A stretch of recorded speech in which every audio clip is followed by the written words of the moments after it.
What a day of football, man. PSG dominate Liverpool.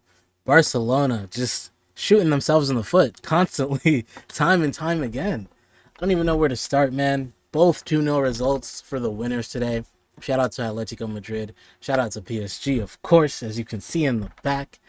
But yeah, let's start with Barcelona Atleti because realistically, Barcelona going into this game, they're the favorites. You're at home. You have the one of the most high-powered offenses in Europe. You know, you beat Atleti 3-0. You've had their number basically through the totality of the season, right? You beat them in the league twice. You beat them in the cup, even though they did beat you 4-0 in the first leg. But like realistically, Barcelona's the favorite here. You come in, and to start the game, Barcelona doing Barcelona things. Atleti sitting back. Barcelona had a lot of momentum, but then right before halftime, where you're trying to get to the half. You're like, okay, at the very least, and every team does this, right? At the very least, we're gonna get to the half level, right? We're gonna keep it 0-0 at the very least. But then I think it was Simeone on a through ball by Alvarez and Pau Kubarsi, man. And we talk about it all the time. This high line is so high risk, right? High risk. And is the reward high enough to play it anymore? I don't know because teams are figuring it out. And I mentioned this in my prediction videos. Atleti were going to start figuring out by now. Because you've had 2 years plus of this. Plus, this is the fifth time you've played this team in the last 6 months. So you have so much game tape, just so much, comfortability, familiarity with playing an opponent, right?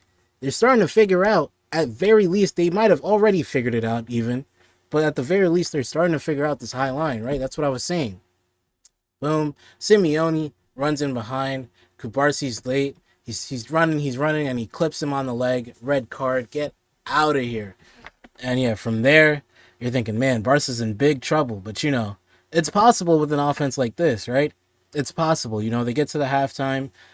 Then you could see, they make some changes, and then maybe they could still, eke out a result here. At the very least, keep it level, go back to the Metropolitano level. But Julian Alvarez, my gosh. I don't know what it is with Argentinians and free kicks, but it seems like they've mastered it. Like, you could talk about Messi, but even like guys like Molina. Well, Molina didn't score a free kick, but I remember Mastantuono hit a crazy free kick. Like, they've got some decent free kicks in the bag, man. And Julian Alvarez, obviously, incredible free kick. He scored some insane free kicks in the past as well.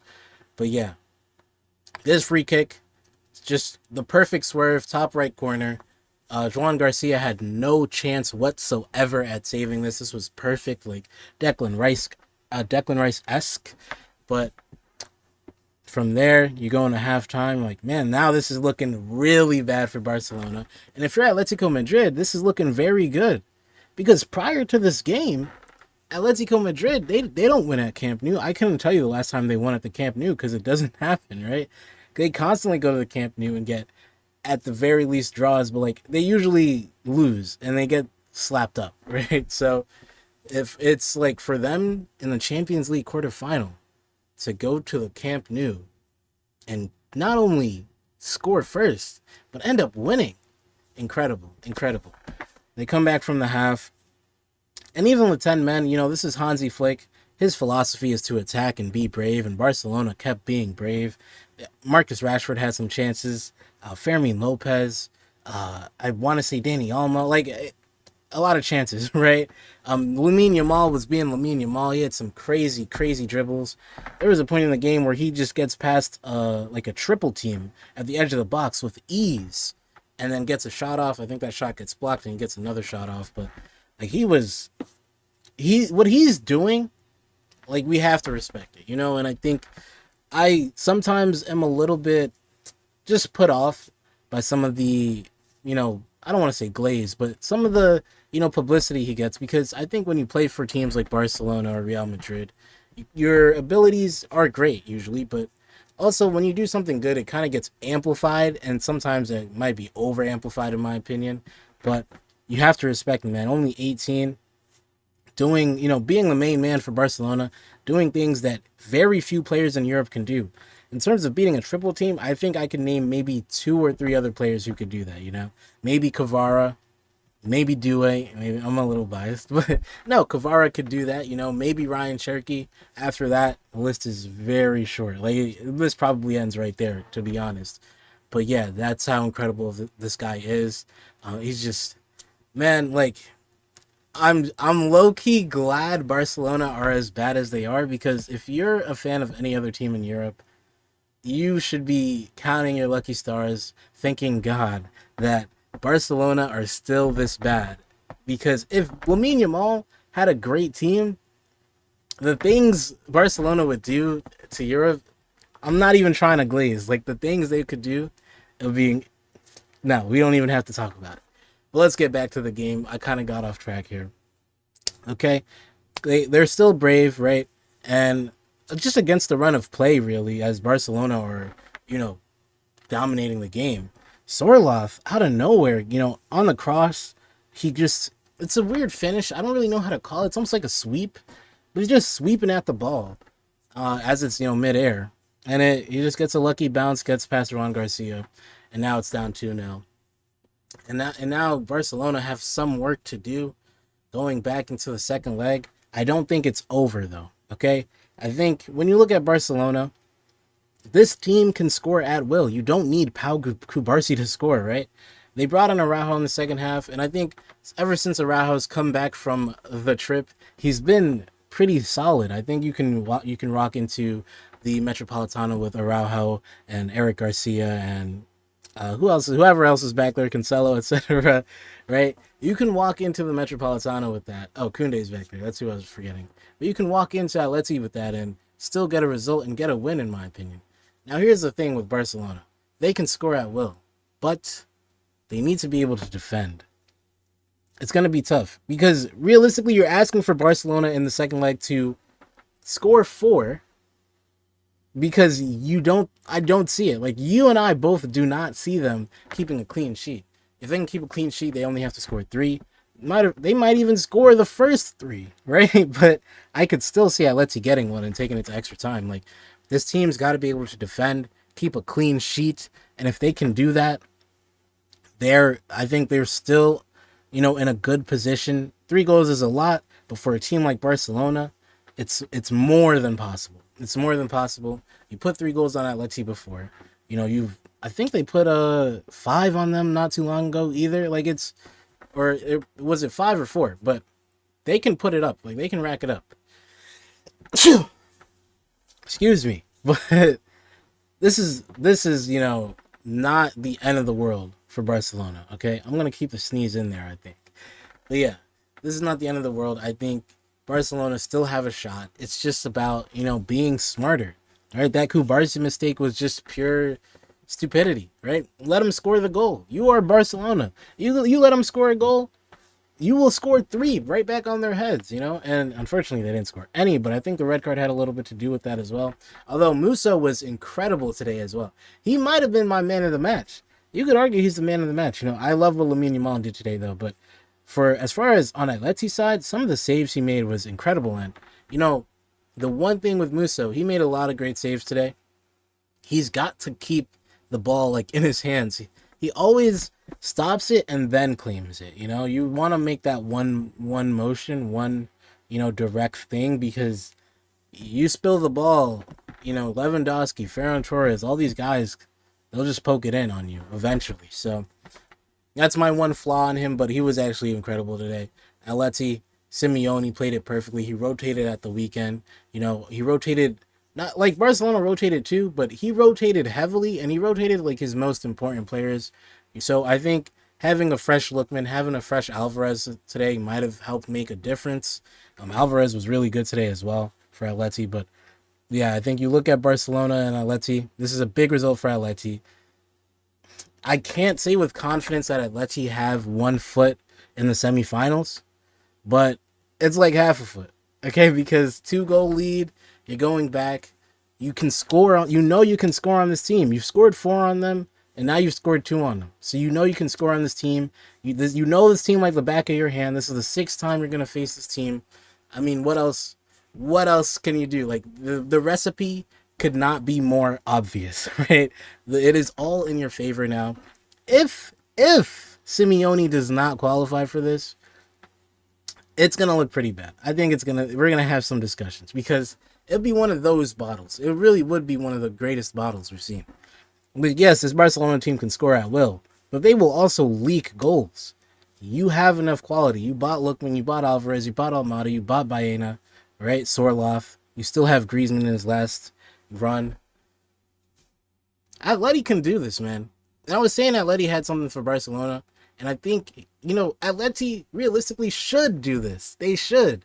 But because of the history and because of the, Lamine Yamal factor, but also just Barcelona's effect and like the flick factor more so, it's a close second leg to call. I'm very excited to see what happens, but we're in for one. We're in for one, and it's gonna be incredible.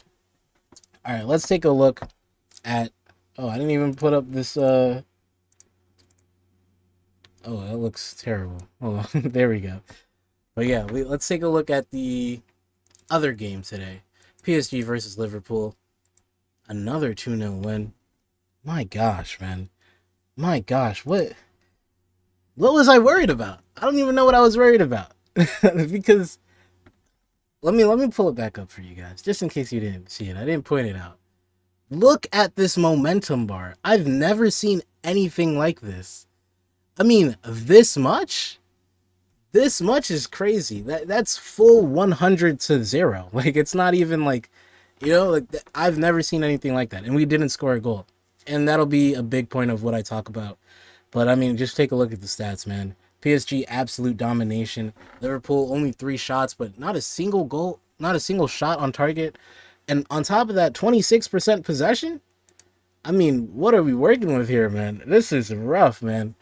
My gosh. You're talking more than 3 times the passes made. No big chances. And, yeah, it's just ridiculous. Absolute all-time poor performance for Liverpool. I don't know if it gets worse than this. Like, has it ever been this bad? Has it ever been so over? I mean, this was an absolute dog walk. PSG took him out back and slapped him up, man. This was rough to watch if you're a Liverpool fan.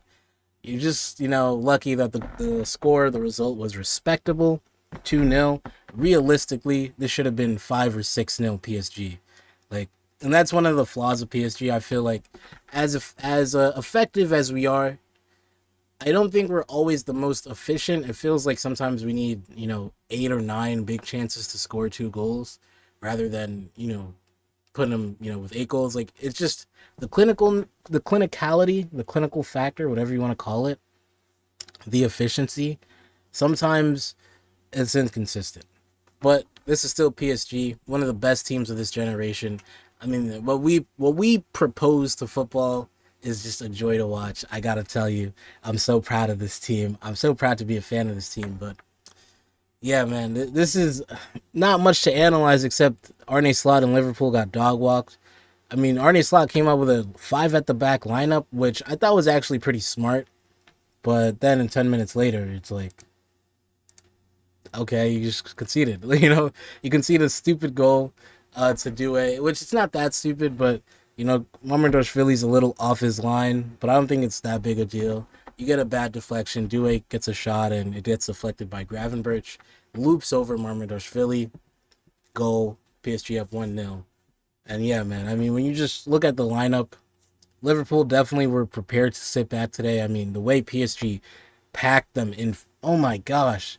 Liverpool were packed inside of their own, 18-yard box or their own final third, like sardines, constantly, man. And that's not to say Liverpool didn't have any opportunities at all. The stats will tell you it was a whitewash, and yes, it was. But there were some opportunities for Liverpool that just, if you made this pass here or that pass there, there was, a few whipped crosses that kind of were half chances. But that's something, And I think there's opportunities for Liverpool still because of the space that PSG will leave in behind and the 1v1s you have to go up against. But yeah, I just rough. That's all I can say about this performance by Liverpool. PSG, on the other hand, exquisite, exemplary. There's not really many faults today. I thought Safanov in particular would be a big talking point because he's got to be aware, especially the way Liverpool decided to attack today was whenever the ball went out on, basically in their half, they're going for a long throw, right? Anytime the ball went out in the final third, they went full Arteta ball on us, full Netanyahu, and goes long ball into the near post, constantly looking for a flick on. I just how can you be proud of your team like that, man? I just find it so, I don't know, low rate. Like, this is not football, you know. What are we doing, you know? So unfortunately for Liverpool, this is just a reality now. Their players aren't that great enough, or at least form wise. But yeah, let's get back to the Liverpool's formation because I wanted to talk a little bit about that because I think the way Slot set up was really smart in terms of not putting Salah on the pitch. I think having Frimpong out there because he can have the pace to go past Nuno Mendes, Zaire Emery, etc. But at the same time, he has enough defensive instinct to track back. That didn't work because Konate was still getting done up by Kvara pretty much all game. Frimpong, he had some opportunities, but I think when Slot put him there, he didn't realize, or maybe he did realize, but he just accepted it. Like, Frimpong just didn't have the tech. He didn't have the tech, the wherewithal to really make it dangerous. He did have this one chance, but it was offside. Where it's had a nice pass to him, but yeah, I look at that and I think, when you change your formation this much, when you adjust to this degree, sometimes it's smart, but other times it kind of signals to your players like, yeah, what we have isn't good enough. What we're doing right now isn't good enough. We got to switch it up. And on top of that, it's that adjustment is hard to do, right? Especially if you're playing something different most of the season. Van Dijk was absolutely lost today with this formation. I mean, I've never heard, like, have you guys ever heard of a center back? Have you ever heard of a center back being lost while being in a back three? Like, that's supposed to be the most secure thing a center back can be in, right? Like, he was going into midfield sometimes, like he didn't know who to mark, or he was marking way too close, leaving wide gaps in between him and Konate. Hakimi took massive advantage of that. Zaire Emery as well. Like, it was all over the place for Liverpool, man. Super erratic, and it's tough for Liverpool because they spend so much money. They spend so much money. This is supposed to be a better team, and then you look at the gulf in quality between PSG and Liverpool, and it's like, what did you spend all that money for? You, I don't know if there's ever been a time where £500 million has made a team worse. I mean, this is incredible, incredible stuff, and it's unfortunate because guys like Van Dijk, guys like Salah, lifelong, massive legends of the club, but to basically end it in this manner, rough. That is tough to take. But hey, let's give some credit to PSG. Let's give some credit to Luis Enrique. Goes with his, regular starting 11. Hakimi, Marquinhos, Pacho, Nuno Mensch, Zaire Emery, who's absolutely magnificent today. Might have been my player of the game. I mean, not only was he so adept at carrying the ball, recycling the ball, keeping possession, he was adept at covering ground. He rode off every challenge. I remember there was it might have been a corner or something. He gets the ball and he's progressing the ball, carrying it, and then Konate's on him, and I'm thinking, Konate's gonna win this. Konate's 6'3" or something. Like, he's big and lengthy. Like, there's no way Lawrence Emery's gonna ride this challenge off. And he just leaves Konate packing, man. Brushes him off like he's nothing. Like, it was incredible, man. It's been so nice to see his progression. When he first came into the team, when Messi and Neymar were here, and Mbappe in 2022. And now, 2026, he's starting in the Champions League quarterfinal and being a key contributor. That's what we love to see. João Neves, great today as well. Covered so much ground, but also had that great assist for Kvaratskhelia, who that dribble to get that goal. I mean, that's just incredible pausa. You know what I'm saying? That's what techie players do. He's been so incredibly clutch today, and I think the word we can use today to describe PSG is incredible. But you can also say PSG was very, very wasteful. We were incredibly wasteful. I think you guys saw the stats, right? We had, I believe, four big chances created, three big chances missed, and some of these chances were just too bad, man. Like, I mean, not too bad, but they're too good to miss. You know what I'm saying? Like, there's this one big chance where Due gets the ball. I want to say, I don't remember who passed it to him, but Due gets the ball. It's 1-on-1 with him and Marmadashvili. It is a tough chance, but I feel like it's makeable. Marmadashvili makes a save. Due tries to like split between his legs with his left foot. But yeah, I'm thinking, man, we really needed that. And there's another chance Dembele has. He's coming off the just like a run inside the box, off the 6-yard box. He hits it like near the penalty spot with his left foot, and it just whizzes past Marmadashvili, but goes over the bar. And I'm just like, man, we need to make these opportunities. There's another counter where Dembele also has another chance, and I think at this point we're up 2-0. But he has another chance, to make us go up and get some goals and get a lead. And he doesn't miss it, but it's like he hits it kind of top right near post, and I just don't like that. I just need us to convert these chances. And I didn't even talk about that Nuno Mendes stinker of a missed chance, man. And it sucks because Nuno Mendes is left-footed, so if there's a right-footed player there, maybe we get a goal. But you expect Nuno Mendes to make that.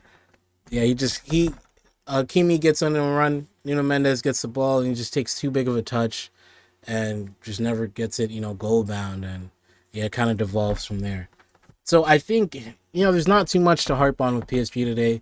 Very great pressing, very great build up. Defending, wasn't the best, but it was good enough to get a clean sheet. And not only was the defending good enough to get a clean sheet, but the last ditch defending was very well done. Goalkeeping was very well done as well. Safonov came out for a lot of balls and deflected them, especially on those long throws. So now that they've kind of revealed that in their locker, we'll be ready for that next week. It also helps that we have that rest next week while Liverpool have to go play Fulham. But yeah, you can't reprimand PSG for much today, except those missed chances. If we do go out next leg, we're going to be looking at this like, man, Dembele, you should have scored. Nuno Mendes, you should have scored. You didn't even talk about some of the penalty incidents. I didn't even talk about that. I think that was a penalty on Warren Zaire-Emery. I really do. If you look at it, right, it's very like average or familiar contact as far as footballing goes, right? Konate slides. He doesn't take out Zaire-Emery by the legs, so it doesn't look like a foul. But if you look up top, he goes straight in with his forearm, like forearm smash in his Zaire-Emery's back. And I just feel that when you have upper body contact, it doesn't get looked at enough. But that should be more of a big deal, Well, like, at least be consistent, because there's times where people get shouldered in the back, and then that's a penalty, but there's no lower body contact, right? Like, it has to be consistent. Okay, the lower body contact is kind of marginal, but if he gets elbowed in the back, that should always be, a penalty. So I'd like to see that be enforced, better. I don't know if the referee looked at that. Like, from the angles they showed him, the legs, the lower body contact was clean, so therefore he didn't give a penalty. But for me, that should be a pen, elbow in the back all day. At the same time, again, PSG still wasteful. I'm not going to blame this on the penalties. I think PSG should have converted more. We should have left here with 4 goals, really. We really should have. But, hey, we'll take the 2 goals. We'll go to Anfield. Hopefully we score 2 more goals and don't concede any. But we'll see what happens. It's tough. You can't really say Liverpool are out of this, because 2 goals at Anfield, 2 goals down, it's been done before. Right? 3 goals down, it's been done before.